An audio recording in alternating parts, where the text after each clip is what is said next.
ጤና ይስጥልን እንደምንላችኋል የተወዳችሁና የተከበራችሁ ተመልካቾቻችን ከኢትዮጵያ ቴሌቪዥን በቀጥታ ስርጭት ወደ እናንተ የሚደርሰው ዜና ኢትዮጵያ እነሆ አሁን ከእኩለ ቀን 6 ሰዓት ላይ ጀምሮ እስከ 8 ሰዓት ድረስ በርካታ ጉዳዮችን ወደ እናንተ ያቀበለም ይቀጥላል። ከዚህ ሰዓት አንስቶ ለ2 ሰዓታት ያህል ከእናንተ ጋር በሚኖረን ቆይታ ጌታቸው ይግዛውና ማህሌት ታደለ ዜናዎቹን እንመራለን። አብራችሁን ሁኑ ተመልካቾች። የ6 ሰዓት አበይት ጉዳዮችን እናስቀድማለን።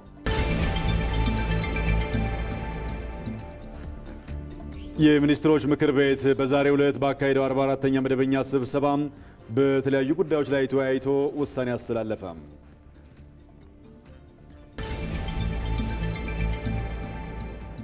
የፌዴራል ፖሊስ በትውልድ ቅብብሎሽ የተገነባ ግዙፍ ተቋም ነው ሲሉ የፌዴሬሽን ምክር ቤት አፈ ጉባኤ አገኘሁ ተሻገር ተናገሩ።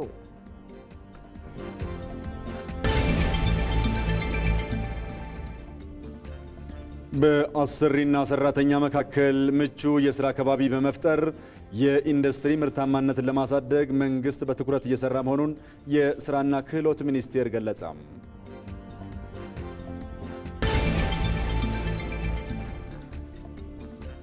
ከውጭ በህንድ አንድ የቱሪስት መንደር ከ26 በላይ ሰዎች በፓኪስታን ታጣቂዎች መገደላቸውን ተከትሎ በካሽሚር በተፈጠረ ውጥረት ድንበሮች ተዘጉ። የሰዓቱ አበይት ጉዳዮቻችን ናቸው።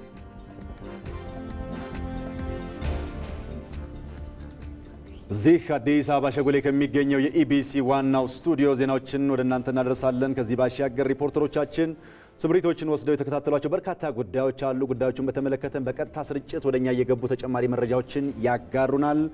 በቀጥታ መስመራችን ላይ ሪፖርተራችን አባዲ ወይናይ ይገኛል። አባዲ 116ኛው የኢትዮጵያ ፖሊስ ቀን ሲምፖዚየምና አውደ ርዕይ እየተካሄደ ነው የሚገኘው። የፌዴራል ፖሊስ በትውልድ ቅብብሎች የተገነባ ግዙፍ ተቋም መሆኑንም ደግሞ የፌዴሬሽን ምክር ቤት አፈ ጉባኤ አገኘሁ ተሻገር ገልጸዋል። ይህንን ጉዳይ በተመለከተ ተጨማሪ መረጃዎችን ያጋራናል ሪፖርተራችን ጌታቸው ባልቻ። ደግሞ ቀደም ሲል ያነሳነው በአሰሪና ሰራተኛ ጉዳይ ላይ የሚያጠነጥን ዘገባ ነበረ።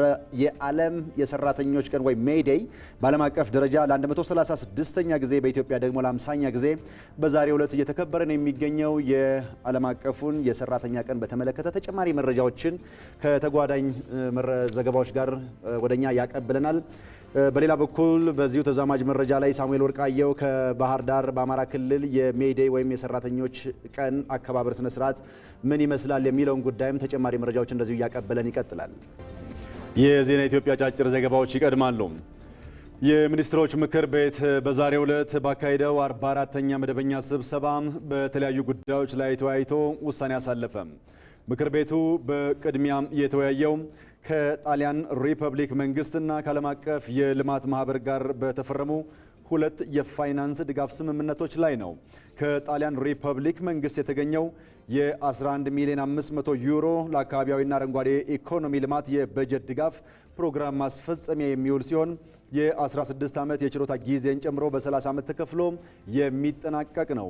ከዓለም አቀፍ የልማት ማህበር የተገኘው 38 ሚሊዮን 100 ኤስዲአር ለመማር ማስተማር ማጎልበቻ የትምህርት ዘርፍ ትራንስፎርሜሽን ፕሮግራም ማስፈጸሚያ የሚውል ሲሆን 0.75% የአገልግሎት ክፍያ የሚከፈልበት ሆኖ 6 ዓመታት የችሮታ ጊዜን ጨምሮ በ38 ዓመታት ተከፍሎ የሚጠናቀቅም ነው። ምክር ቤቱም ብድሮቹ ምንም አይነት ወለድ የማይታሰብባቸውና ከአገራችን የብድር አስተዳደር ፖሊሲ ጋር የሚጣጣም መሆናቸውን በማረጋገጥ ረቂቅ አዋጆቹ ለሕዝብ ተወካዮች ምክር ቤት እንዲተላለፉ በሙሉ ድምፅ ወስኗል። በመቀጠል ምክር ቤቱ የተወያየው በአፍሪካ የፋይናንስ ኮርፖሬሽን መቋቋሚያ ስምምነት ማጽደቂያ ረቂቅ አዋጅ ላይ ነው። ኮርፖሬሽኑ ትኩረቱን በመሰረተ ልማት፣ በተፈጥሮ ሀብትና በኢንዱስትሪ ዘርፍ ልማት ላይ በማድረግ በግል አልሚዎችና ለመንግስት አካላት የፋይናንስና የቴክኒክ ድጋፍ ለመስጠት የተቋቋመ ነው። ሀገራችን በአባልነት መቀላቀሏ ለግሉ ዘርፍ ተጨማሪ የፋይናንስ ሀብት በማቅረብና የግል ዘርፉን የማይተካ የኢኮኖሚ አንቀሳቃሽነት ሚና በማሳደግ ቀጣይነት ያለው የኢኮኖሚ እድገት ለማፋጠንና ድህነትን ለመቀነስ ጠቀሜታ ያለው በመሆኑ ምክር ቤቱ በቀረበው ረቂቅ አዋጅ ላይ ከተወያየ በኋላ ለሕዝብ ተወካዮች ምክር ቤት እንዲተላለፍ በሙሉ ድምፅ ወስኗል። ሌላው ምክር ቤቱ ለአፍሪካ አህጉራዊ ነጻ የንግድ ቀጠና ስምምነት የእቃዎች ቀረጥ ምጣኔ ቅነሳን ለማስፈጸም በቀረበ ረቂቅ ደንብ ላይ ተወያይቷል። ስምምነቱ በአባል ሀገራት መካከል ንግድ እንዲስፋፋ፣ የገበያ ትስስሩ እንዲጠናከር፣ የእሴት ሰንሰለቱ እንዲጎለብትና የኢኮኖሚ ትራንስፎርሜሽን ማበረታቻን የሚያስችል ነው። በአባል ሀገሮች መካከል የሚደረጉ ግብይቶች በታሪፍ ምክንያት ሳይደናቀፉ የእቃዎች ፍሰት የተሳለጠ እንዲሆን ከአባል ሀገራት በሚመጡ እቃዎች ላይ የጉምሩክ ታሪፍ ምጣኔን ለይቶ መወሰን አስፈላጊ መሆኑን በመወያየት ምክር ቤቱ ደንቡ በፌዴራል ነጋሪት ጋዜጣ ታትሞ ከወጣበት ቀን ጀምሮ በአንድ ወር ጊዜ ውስጥ ተፈጻሚ እንዲሆን በሙሉ ድምፅ ወስኗል። በተመሳሳይ ምክር ቤቱ የተወያየው በትራንስፖርትና ሎጂስቲክስ ሚኒስቴር ለሚሰጡ አገልግሎቶችና በኢፌዴሪ የሲቪል ማህበረሰብ ድርጅቶች ባለስልጣን ለሚሰጡ አገልግሎቶች የሚከፈሉ የአገልግሎት ክፍያዎችን ለመወሰን በቀረቡ 2 ረቂቅ ደንቦች ላይ ነው። ተቋማቱ አገልግሎት ለመስጠት የሚያወጡትን ወጪ በመሸፈን ገቢያቸውን አሳድገው ጥራት ያለው አገልግሎት በመስጠት የተገልጋዮችን እርካታ ማሳደግ የሚያስችል የደንበኞችን አቅም ባገናዘበ መልኩ የአገልግሎት ክፍያ መወሰን አስፈላጊ ይሆናል። ምክር ቤቱም በረቂቅ ደንቦቹ ላይ በስፋት ከተወያየ በኋላ በነጋሪት ጋዜጣ ታትመው ከወጡበት ዕለት ጀምሮ በስራ ላይ እንዲውሉ በሙሉ ድምጽ ወስኗል።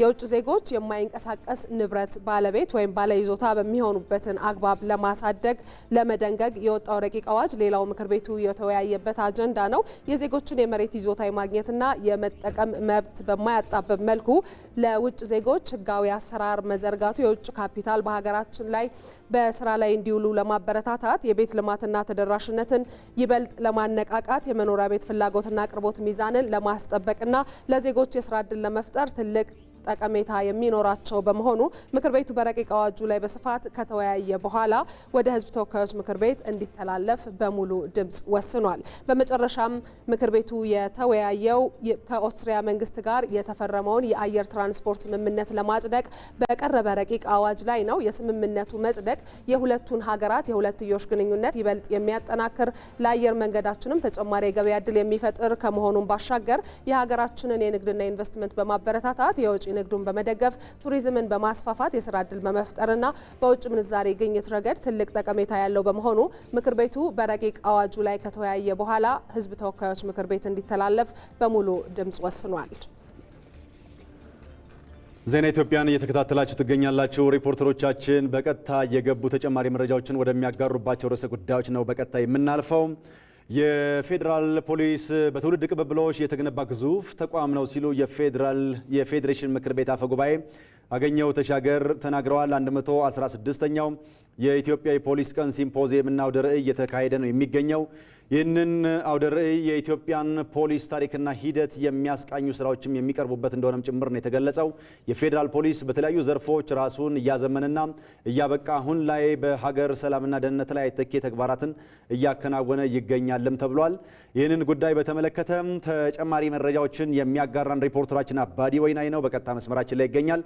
አባዲ እንደምን ውለሃል? በአውደ ርዕዩ የፌዴራል ፖሊስ ያለፈባቸው ሂደቶች ምንድናቸው ተባለ? አሁን ያለበት ቁመናስ ምን ይመስላል? አመሰግናለሁ። እንግዲህ 116ኛው የኢትዮጵያ ፖሊስ ቀን በተለያዩ ሁነቶች እየተከበረ እንደሚገኝ ይታወሳል። ከቀናት በፊት የጀመረው 5ኛው የምስራቅ አፍሪካ ፖሊስ አዛዦች ህብረት ድርጅት የስፖርት ውድድር መካሄዱ የሚታወስ ነው። ይህ የስፖርት ውድድር አሁንም እንደቀጠለ ነው። በዛሬው ዕለትም ደግሞ የሲምፖዚየምና አውደ ርዕይ ነው እየተካሄደ የሚገኘው። እንግዲህ አጠቃላይ እያደገ ያለ ፖሊስ እየተለወጠች ያለ ሀገር በሚል አጠቃላይ የፌዴራል ፖሊስ አጠቃላይ የኢትዮጵያ ፖሊስ የተመሰረተበትን ዓመት እያከበረ ይገኛል። በ116 ዓመታት ቆይታውም አጠቃላይ የኢትዮጵያ ፖሊስ ምን ተግባራትን አከናወነ፣ ምን ስኬቶች ነበሩ፣ ከዛ ባሻገርም ደግሞ ምን ፈተናዎች ነበሩ፣ በቀጣይ ሊሰሩ የሚገቡ ስራዎች ምንድናቸው በሚለው ዙሪያ እንግዲህ በዛሬው በነበረው ሲምፖዚየምና አውደ ርዕይ የተለያዩ ስራዎች ቀርበዋል። በተለይም ደግሞ የፌዴራል ፖሊስ አጠቃላይ በ116 ዓመታት ምን ተግባራትን አከናውኗል፣ በተለይም ደግሞ ከለውጥ በኋላ የተከናወኑ ስራዎች ምንድናቸው፣ በቀጣይስ ምን ያከናውናል በሚለው ዙሪያ የተለያዩ ጽሁፎችና የተለያዩ ስራዎች በስፋት የቀረቡበት ነበር ማለት ይቻላል። እንግዲህ የፌዴራል ፖሊስ ኮሚሽነር ጀነራል ደመላሽ ገብረ ሚካኤል እንደገለጹ ከሆነ ፌዴራል ፖሊስ አንጋፋና ግዙፍ ተቋም ነው። በ116 ዓመታት ቆይታው በተለያዩ ስርዓትና ዘመናት የህግ የበላይነት እንዲሰፍና ወንጀልን በመከላከል ረገድ ከፍተኛ ስራዎችን እየሰራ ይገኛል። በተለይም ደግሞ ከቅርብ ዓመታት ወዲህ በተከናወነው የሪፎርም ስራ ማለትም ደግሞ ከለውጥ መንግስት ጀምሮ የተከናወኑ የሪፎርም ስራዎች አጠቃላይ የፌዴራል ፖሊስን አቅምና ጥንካሬ ሊያሳድጉ የሚችሉ ተግባራት በስፋት ተከናውነዋል። በተለይም ደግሞ የወንጀል መከላከል ላይ የተሰሩ ስራዎች አሁን ላይ ከዚህ በፊት ከነበረው ወጥቶ የፌዴራል ፖሊስ አሁን ላይ አርአያ መሆን ይችላል። ከዛ ባሻገርም ደግሞ በትምህርትና ስልጠና አማካይነት የሚሰሩ ስራዎች እየተጠናከሩ መጥተዋል። አሁን ላይ የፌዴራል ፖሊስ ዩኒቨርሲቲ ተቋቁሟል። ይህ ደግሞ አጠቃላይ በፌዴራል ስራዎች ላይ በፖሊስ ስራው ላይ ያለውን ስራ ይበልጥ ለማጠናከር ከፍተኛ አስተዋጽኦ እንዳለው ገልጸዋል። ከዛ ባሻገርም ደግሞ የሚሰራው ስራ በቴክኖሎጂ የታገዘ ለማድረግ እጅግ ከፍተኛ ስራዎች ተሰርተዋል። አሁን ላይ አብዛኛው ስራ የፌዴራል ፖሊስ የሚያከናውነው በቴክኖሎጂ በመታገዝ ነው። የተለያዩ ስራዎችን የሚያከናውነው ቴክኖሎጂ ማዕከል ባደረገ መልኩ መሆኑን ገልጸዋል። ከዛ ባሻገርም ደግሞ እንግዲህ የሎጂስቲክስ ዘርፉ ተጠቃሽ ነው። አሁን ላይ ፌዴራል ፖሊስ በተለያዩ ሎጂስቲክስ ዘርፍ በርካታ ስራዎችን እየሰራ እንደሚገኝ አንስተዋል ማለት ነው። እንግዲህ የፌዴራል ፖሊስ አጠቃላይ ከተለያዩ ተቋማት ጋር በመሆን በሀገሪቱ ሰላምና ደህንነት ላይ ከፍተኛ ስራዎችን እየሰራ ይገኛል። በቀጣይም ደግሞ ይህ ተግባሩን አጠናክሮ እንደሚቀጥል ነው የገለጹት። እንግዲህ የፌዴሬሽን ምክር ቤት አፈ ጉባኤ አቶ አገኘሁ ተሻገር እንደገለጹት ከሆነ ደግሞ የፌዴራል ፖሊስ ተቋም እንግዲህ አንጋፋ የሚባል ተቋምና ብዝሃ ማንነት ያለው ብዝሃ ብሔር ያለው ግዙፍ ተቋም ነው። በተለይም ደግሞ ህብረ ብሔራዊነት በስፋት የሚነበብበት ግዙፍ ተቋም መሆኑን ነው ያነሱት ማለት ነው። በተለይም እንግዲህ ከአጠቃላይ የኢትዮጵያ ሉዓላዊነትን ለማረጋገጥና የህግ የበላይነትን እንዲከበር ሰላምና ጸጥታ የተረጋገጠ ኢትዮጵያ ለመፍጠር በሚደረገው ሂደት ውስጥ የፌዴራል ፖሊስ ሚና ከፍተኛ ነው። ስለዚህ ከተለያዩ ተቋማት ጋር በመሆን በቅንጅት የሚሰራው ስራ ሊያጠናክር እንደሚገባ አንስተዋል። እንግዲህ አጠቃላይ የፌዴራል መስሪያ ቤቱ የፌዴራል ፖሊስ ማለት ነው አጠቃላይ የብዝሃ ማንነት ያለው ነው። በተለይም ደግሞ አብዛኞቹ በፌዴሬሽን ምክር ቤት ከተመዘገቡ ብሔር ብሔረሰቦችና ህዝቦች መካከል 70 የሚደርሱ በፌዴራል መስሪያ ቤት ውስጥ ይገኛሉ። ይህ ደግሞ አጠቃላይ ብሔራዊ ማንነት ያለውና አጠቃላይ ህብረ ብሔራዊ ማንነትን የተላበሰ መሆኑን የሚያሳይ ነው። ይሁን እንጂ በርካታ ተግባራትን ቢያከናውንም በቀጣይም ትኩረት አድርጎ ሊሰራ እንደሚገባ አንስተዋል። በተለይም ደግሞ በወንጀል መከላከል ላይ የሚሰራው ስራ፣ ሰላምና ደህንነት ላይ የሚሰራው ስራ ከተለያዩ የፌዴራል ተቋማት ጋር በመሆን ከክልል ተቋማት ጋር በመሆን በቅንጅት በመስራት አጠቃላይ ኢትዮጵያ ሰላሟ የተረጋገጠና አንድነቷ የጠነከረ ኢትዮጵያ በመገንባት በሂደት ውስጥ በሚደረገው ስራ የበኩሉን አስተዋጽኦ እንዲያደርግም ጥሪ አቅርበዋል። እንግዲህ አሁንም ውይይት የተካሄደ ይገኛል። ውይይቱ እንደቀጠለ ነው። አባዴ ላደረስከን መረጃ ከልብ እናመሰግናለን። መልካም ቀን ይሁንልህ።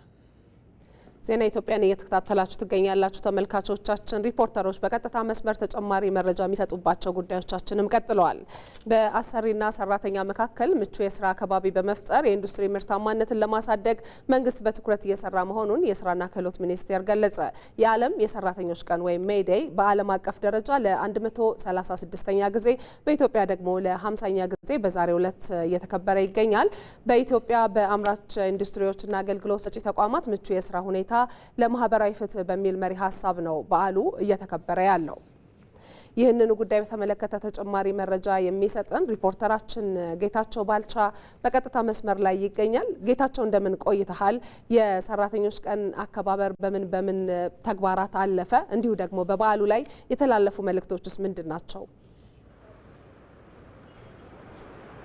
አመሰግናለሁኝ ማህሌት። እንግዲህ የዓለም የሰራተኞች ቀን በዓለም አቀፍ ደረጃ ለ136ኛ ጊዜ በኢትዮጵያ ደግሞ ለ50ኛ ጊዜ በኢትዮጵያ ሰራተኞች ማህበራት ኮንፌዴሬሽን ዋና መስሪያ ቤት በዛሬው ዕለት እንግዲህ ተከብሯል ማለት ነው። በዓሉም በተለያዩ ስነ ስርዓቶች ዛሬ እየተከበረ እየዋለ ይገኛል። እንግዲህ በዚህ በዓል አከባበር ላይ እንግዲህ የተለያዩ መስሪያ ቤቶች የሰራተኞች ማህበራት ተወካዮች ተገኝተዋል። የተለያዩ የመንግስትና የዓለም አቀፍ ድርጅቶች ተወካዮችም ጭምር በበዓል አከባበሩ ላይ ተገኝተዋል። እንግዲህ የተለያዩ መልእክቶችም ተላልፈዋል። የስራና ክህሎት ሚኒስትር ዴኤታ አቶ ዳንኤል ተሬሳ በመድረኩ ላይ ባደረጉት ንግግርም እንግዲህ መንግስት የተለያዩ ሪፎርሞችን እያደረገ ይገኛል። በተለይ የግሉ ዘርፍ በኢኮኖሚ ውስጥ ያለውን ተሳትፎ ለማሳደግ ባለፉት 7 ዓመታት በርካታ ስራዎች መሰራታቸውን ነው ያነሱት። በዚህ ውስጥም እንግዲህ የአሰሪዎችና ሰራተኞችን ግንኙነት ጤናማ በማድረግ ምርትና ምርታማነትን ለማሳደግ የተለያዩ ሪፎርሞች እየተከናወኑ መሆኑንም ነው የገለጹት። በአሰሪዎችና ሰራተኞች መካከል እንግዲህ የጌታና የሎሌ አይነት ግንኙነት ሳይሆን በመከባበር የተመሰረተ ሁሉም መብትና ግዴታውን አውቆ የሚንቀሳቀስበትን ስርዓት ለመፍጠርም የተለያዩ ስራዎች እየተሰሩ መሆኑን ነው ያነሱት። መንግስት እንግዲህ በተለይ ሰራተኛውም ክህሎት ኖሮት ግዴታውን አውቆ ውጤታማነቱን የሚያሳድግበትን መንገድ ለመፍጠር የተለያዩ ስራዎች የተሰሩ መሆናቸውን ነው የስራና ክህሎት ሚኒስትር ዴኤታው አቶ ዳንኤል ተሬሳ የገለጹት። እንግዲህ ከሰራተኛና ከሰራተኞች ማህበራት ኮንፌዴሬሽኖችንም ጋር በቅርበት እየሰራ መሆኑንም ነው ያነሱት። እንግዲህ በዚሁ መድረክ ላይ የኢትዮጵያ ሰራተኞች ማህበራት ኮንፌዴሬሽን ፕሬዝዳንት አቶ ካሳሁን ፎሎም ባስተላለፉት መልእክት እንግዲህ ሰላም ለአንድ ሀገር እድገት ወሳኝ መሆኑን አንስተዋል። በዚህ ውስጥም እንግዲህ ሀገራዊ ምክክር ኮሚሽን የተለያዩ ጥረቶችን እያደረገ ነው። ይህም ውጤታማ መሆኑ እየታየ ያለበት ሁኔታ አለ ብለዋል። በዚህ ውስጥም ሰራተኛውና መላው ህዝብም የራሱን ድርሻ ሊያበረክት ይገባል የሚል ጥሪያቸውን ነው ያስተላለፉት። በሌላ በኩል እንግዲህ የኢትዮጵያ አሰሪዎች ፌዴሬሽን ምክትል ፕሬዝዳንትና የኢጋድ አሰሪዎች ኮንፌዴሬሽን ምክትል ፕሬዝዳንት አቶ ዳዊት ሞገስም ባስተላለፉት መልእክት ኮንፌዴሬሽኑ እንግዲህ ከመንግስት ጋር ሰራተኛውን ጥያቄዎች እንዲመለሱ በቅርበት እየሰራ መሆኑን ገልጸዋል። ኢትዮጵያ በአሁኑ ወቅት እየገነባች ባለችው የዲሞክራሲያዊ ስርዓት የመደራጀት መብት የሚከበርበት ሁኔታ መኖሩን ነው፣ ለመደራጀትም አመቺ ሁኔታዎች አሉ ነው ያሉት። በዚህ ውስጥ ግን በአፈጻጸም የሚታዩ አንዳንድ ችግሮች አሉ። እነዚህ ችግሮችም እንዲፈቱ ከመንግስት ጋር የኢትዮጵያ አሰሪዎች ፌዴሬሽንና የኮንፌዴሬሽንና የኢጋድ አሰሪዎች ኮንፌዴሬሽን በቅርበት እየሰሩ ይገኛሉ የሚል ነገር ነው ያነሱት። እንግዲህ የኢትዮጵያ ሰራተኞች ማህበራት ኮንፌዴሬሽንም እንግዲህ በቀጣይ ከመንግስት ጋር በቅርበት እንደሚሰራ ለሀገርም እድገት በቅርበት እንደሚሰራ ገልጿል። ከዚህ በተጨማሪ በዓለም አቀፍ ደረጃ የሰራተኛውን መብት ለማስከበር የወጡ ህጎችም ኢትዮጵያ የፈረመቻቸው አሉ፣ በቀጣይም ልትፈርማቸው የሚገቡ አሉ። እነዚህም ተፈርመውም በአግባቡም ተግባራዊ እንዲደረጉም እሰራለሁ ብሏል። እንግዲህ ኮንፌዴሬሽኑ ለአሁኑ ያለኝ መረጃ ይሄን ይመስላል። አመሰግናለሁ። እናመሰግናለን ጌታቸው፣ ጥሩ ቀን ይሁንልህ። ከዚህ ርዕሰ ጉዳይ አልወጣንም። ወደ ተዛማጅ መረጃ እናልፋለን። ወደ አማራ ክልል ባህር ዳር እንሻገራለን። የሀገርን ሁለንተናዊ እድገት ለማረጋገጥ የሰራተኞችን ፍትሐዊ ተጠቃሚነት ማረጋገጥና በአሰሪና ሰራተኛ መካከል ያለውን ግንኙነት ማጠናከር እንደሚገባ ተገልጿል። ዓለም አቀፉ የሰራተኞች ቀን በአማራ ክልል በተለያዩ መርሃ ግብሮችም ተከብሯል። በዚህ ጉዳይ ላይ ተጨማሪ መረጃዎችን የሚያደርሰን ደግሞ ሪፖርተራችን ሳሙኤል ወርቃየሁ ነው። በቀጥታ መስመራችን ላይ ይገኛል። ሳሙኤል እንደምን ውለሃል? በክልሉ በተለይ ከአሰሪና ሰራተኛ ጉዳዮች ጋር በተያያዘ ምን ሀሳቦች ተነሱ? መረጃዎችን ብታቀብለን። በዓሉስ እንዴት እየተከበረ ነው?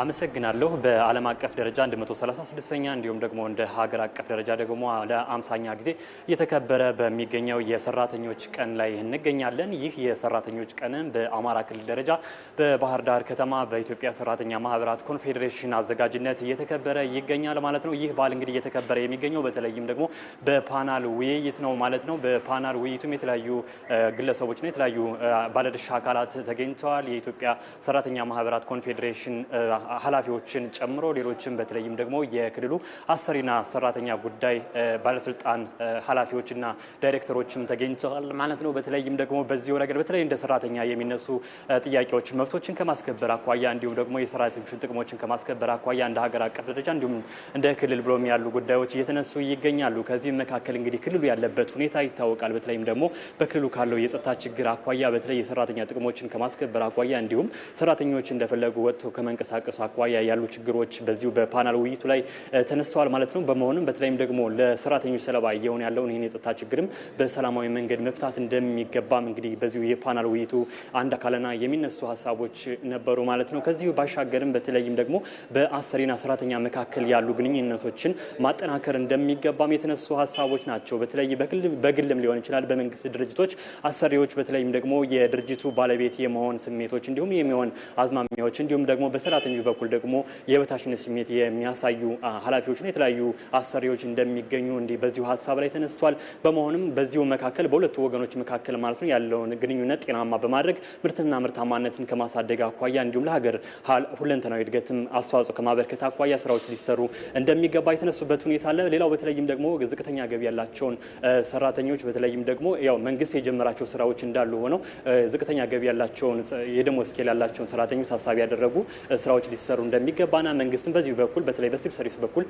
እየሰራቸው ያሉ ሪፎርሞችን በማጠናከር ስራዎችን ሊሰራ እንደሚገባ ነው የተነሱት ማለት ነው። እንግዲህ በአሁኑ ወቅትም ውይይቱ እየተካሄደ ይገኛል። የአማራ ክልል አሰሪና ሰራተኛ ባለስልጣን ዳይሬክተር እንግዲህ የተለያዩ ምላሾችን ሰጥተዋል። በተለይም ደግሞ በሰራተኛና አሰሪ መካከል ያሉ ግንኙነቶችን በማጠናከር ረገድ እንዲሁም እንዳጠቃላይ የሰራተኛ ጥቅምና የሰራተኛ መብቶችን በመጠየቅና በማጠናከሩ ረገድ ባለስልጣኑ እንግዲህ የበኩልን አስተዋጽኦ እያበረከተ እንደሚሄድና ችግሮችም ካሉ ደግሞ ችግሮችንም በየደረጃው ለመፍታት ስራዎች እንደሚሰሩ እየተገለጠ ያለበት ሁኔታ አለ። ለጊዜው ያለኝ መረጃ ይህን ይመስላል። ሳሙኤል ለደረስከን መረጃ እናመሰግናለን። መልካም ቀን ይሁንልህ። ወደ ሌሎች ዜናዎቻችን እናልፋለን። በከተማ ማዘጋጃ ቤቶች አገልግሎት አሰጣጥ ላይ የሚታዩ ጉድለቶችን ለማረም አቅዶ እየሰራ መሆኑን የደቡብ ኢትዮጵያ ክልል ከተማና መሰረተ ልማት ቢሮ አስታወቀ።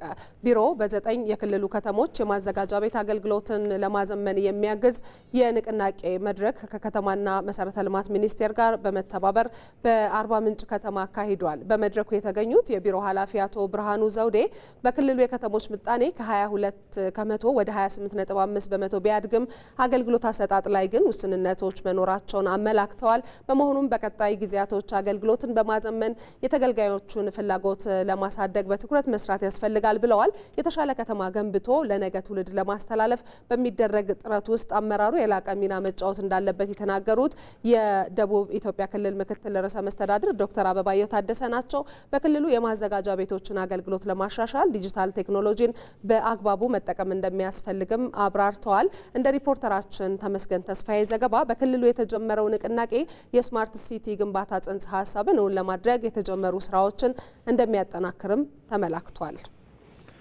የውሃና ኢነርጂ ሚኒስቴር በደቡብ ኢትዮጵያ ክልል ወላይታ ሶዶ ዩኒቨርሲቲ የተገነባውንና 20 ኪሎዋት የኤሌክትሪክ ኃይል ማመንጨት አቅም ያለውን የባዮጋዝ ፕሮጀክት አስመርቋል። በመርሃ ግብሩ ላይ የተገኙት በውሃና ኢነርጂ ሚኒስቴር የኢነርጂ ዘርፍ ሚኒስትር ዴኤታው ዶክተር ሱልጣን ወሊ ኢትዮጵያም ከባዮጋዝ ኃይል የማመንጨት ከፍተኛ አቅም ቢኖራትም በሙሉ አቅም የሚፈለገውን ጥቅም እያገኘች ባለመሆኑ በዚህ ላይ መስራት ያስፈልጋል ነው ያሉት። የወላይታ ሶዶ ዩኒቨርሲቲ አስተዳደርና ልማት ምክትል ፕሬዝዳንትና የፕሬዝዳንቱ ተወካይ ዶክተር ተክሌ ሌዛ በበኩላቸው ቴክኖሎጂውን ማስጀመር መቻል የተሻለ ውጤት መሆኑን ጠቅሰው ተቋሙ በቴክኖሎጂ ሽግግር ዘርፍ አበርክቶን እያጎለበተ እንዲሄድም ይደረጋል ነው ያሉት። እንደ ሪፖርተራችን ተመስገን ተስፋዬ ዘገባ ፕሮጀክቱ ዩኒቨርሲቲው ከዚህ ቀደም በኤሌክትሪክና በማገዶ ሲያከናውነው የቆየውን የማብሰል ሂደት ሙሉ በሙሉ በባዮጋዝ ለመተካት የሚያስችል ነው። በሚድሮክ ኢንቨስትመንት ግሩፕ ኤልፎራ ሻሎ የተቀናጀ የቅድመ ወላጅ ዶሮ የእርባታ ዶሮዎች ድርጅት የእርባታ ዶሮዎችን ማሰራጨት ጀምሯል። በአገር አቀፍ ደረጃ በሌማት ትሩፋት መርሃ ግብር እየተከናወነ ለሚገኘው የዶሮ ልማት ፕሮጀክቱ ትልቅ አቅም እንደሚሆን ተጠቁሟል። ድርጅቱ በዓመት እስከ 500 ሺህ የእርባታ ዶሮዎችን ለአርቢዎች እንደሚያቀርብም ተገልጿል። ሚካኤል ገዙ ዝርዝር አለው። ሚድሮክ ኢንቨስትመንት ግሩፕ በዶሮ ልማት ዘርፍ ዝርያ በማሻሻል የስጋና የእንቁላል ምርታማነትን ለማሳደግ እየሰራ ይገኛል። ድርጅቱ በተለያዩ መስፈርቶች የተሻለ ምርት የሚሰጥ የዶሮ ዝርያን ከሃንጋሪ ሀገር በማስመጣት በሀገር ውስጥ ማባዛትና ማሰራጨት ጀምሯል። የዶሮ ዝርያዎቹ በ6 ወራት ጊዜ ውስጥ እንቁላል ለመጣል የሚደርሱ ሲሆን የተሻለ የእንቁላልና የስጋ ምርት እንዳላቸው ተጠቁሟል። ወላጅ ዶሮን ከውጭ እያመጣን ብቻ ስንጠብቅ የነበረው ጋፕ በዓመት እንደርስበታለን ብለን ከምናስበው እንደኛ አይነት በጣም ሰፊ ሕዝብ ከያዘ አገር ጋር የነበረን ቅድመ ወላጅ ዶሮ አለመኖር በጣም ትልቅ ፈተና ነበር። ለስጋም ለእንቁላል የሚሆነው ዝርያ ቅድመ ወላጅ ዶሮ ይሄ እንደ አገርም በቀጣይ ለሌሎች አፍሪካ ሀገሮች ይሄንኑ ዝርያ ኤክስፖርት በማድረግም አገራችን ላይ ያለውን ተጽዕኖ በመፍጠርም ትልቅ ተጽዕኖ ልንፈጥርበት የምንችልበት እንደሆነ ይሰማናል። ድርጅቱ በዓመት እስከ 500 ሺህ ወላጅ ዶሮዎችን ለተጠቃሚዎች የማሰራጨት አቅም አለው። በዘርፉ ያለውን ምርታማነት ለማሳደግ የተሻሻለ ዝርያ ከማቅረብ ጎን ለጎንም የተመጣጠነ የዶሮ መኖ ለገበያ ለማቅረብ ዝግጅት እያደረገ ይገኛል። 10 ቶን በሰዓት ማምረት የሚችል የምግብ ማቀነባበሪያ ፋብሪካ ነው። አሁን እየተተከለ ነው። ከወር በኋላ ይጠናቀቃል። እነዚህ ጫጩቶችን ስንሸጥ አብረን ምግብም ነው። እሱ ብቻ አይደለም፣ ዙሪያችሁን የምታዩት እርሻ በሙሉ ለዚህ ግብአት የሚሆን በቆሎና ሶያቢን ብቻ ነው የምናመርትበት። ይሄኛውን እርሻ ለየት የሚያደርገው ኢንተግሬትድ የተቀናጀ እርሻ ነው። ለመጀመሪያ ጊዜም 20 ሺህ የአንድ ቀን ወላጅ ዶሮ በሲዳማ ክልል በዘርፉ ተሰማርተው ለሚገኘው አዳሪ ዶሮ እርባታ ማዕከል አስረክቧል። እናት ዶሮ ዝርያ እጥረትን ከመቅረፍ አንጻር፣ የጫጩት እጥረትን ከመቅረፍ አንጻር እጅግ በጣም የጎላ ሚና ያለው ስራ ስለሆነ እጅግ በጣም ውጤታማ እንሆናለን ብዬ ነው ማስበው። የክልላችንን አርሶ አደር ተጠቃሚ ያደርጋል። የእኛን እቅድ ደግሞ ለማሳካት እጅግ በጣም ስለሚያግዘን ለሀገርም ተሞክሮ የሚሆን ስራ ለመስራት እጅግ በጣም ዝግጁ። ሚድሮክ ኢንቨስትመንት ግሩፕ የጀመረው ፕሮጀክት በአገር አቀፍ ደረጃ በሌማት ትሩፋት መርሃ ግብር ለተጀመረው የዶሮ ልማት የተሻሻሉ ዝርያዎችን በማቅረብ ረገድ ትልቅ አቅም እንደሚሆን ተጠቁሟል። በሀገር ደረጃ አንዳንድ የዶሮ ውጤቶችን ከውጭ የምናስገባቸውን አገር ውስጥ አምርተን ማስቆም መተካት የምንችልበት ሁኔታና ከዛም አልፎ ተርፎ ደግሞ ጫጩትና ሌሎች የዶሮ ውጤቶችንም ወደ ውጭ ለመላክ ትልቅ አቅም የሚሆነን ተቋም ነው። ይሄ ደግሞ ለረጅም ጊዜ ለዘመናት ስንቸገርበት የነበረ ጥያቄ የሚመልስልንና በሀገር ደረጃም ትልቅ የያዝነውን እቅድ ሊያሳካልን የሚችል ተቋም ስለሆነ የመጀመሪያው ምርት እንግዲህ ለማሰራጨት በደስታ ነው የመጣ ነው። በቀጣይም በክልሎች በዚሁ ዘርፍ ተደራጅተው ለሚሰሩ ወጣት ማህበራትና ተቋማት በስፋት ለማቅረብ እቅድ ተይዞ እየተሰራ እንደሚገኝም ተጠቁሟል። ዜና ኢትዮጵያ ወደ ውጭ አጫጭር መረጃዎች ይሻገራል። እስራኤል በአካባቢው ያሉ ሰዎችን ለመጠበቅ በሚል በሶሪያ የሚገኘውን ድሩዝ የተባለውን አካባቢ ተቆጣጠረች። በደማስቆ አቅራቢያ በድሩዝ አካባቢዎች ሁከትና ብጥብጥ መስፋፋቱ ለእስራኤል ወረራ ምክንያት ነው ተብሏል። በአካባቢው ያሉ ሰዎችን ለመጠበቅ የገባቸውን ቃል ተከትሎ በሶሪያ ድሩዝ ላይ ጥቃት ለመሰንዘር በዝግጅት ላይ በነበረው ጽንፈኛ ቡድን ላይ እርምጃ መውሰዷን የገለጸችው በሽር አልአሳድ ከስልጣን ከተወገዱ በኋላ እስራኤል የሶሪያን ድሩዝን በመደገፍ ላይ እንደምትገኝ የዘገበው ሮይተርስ ነው።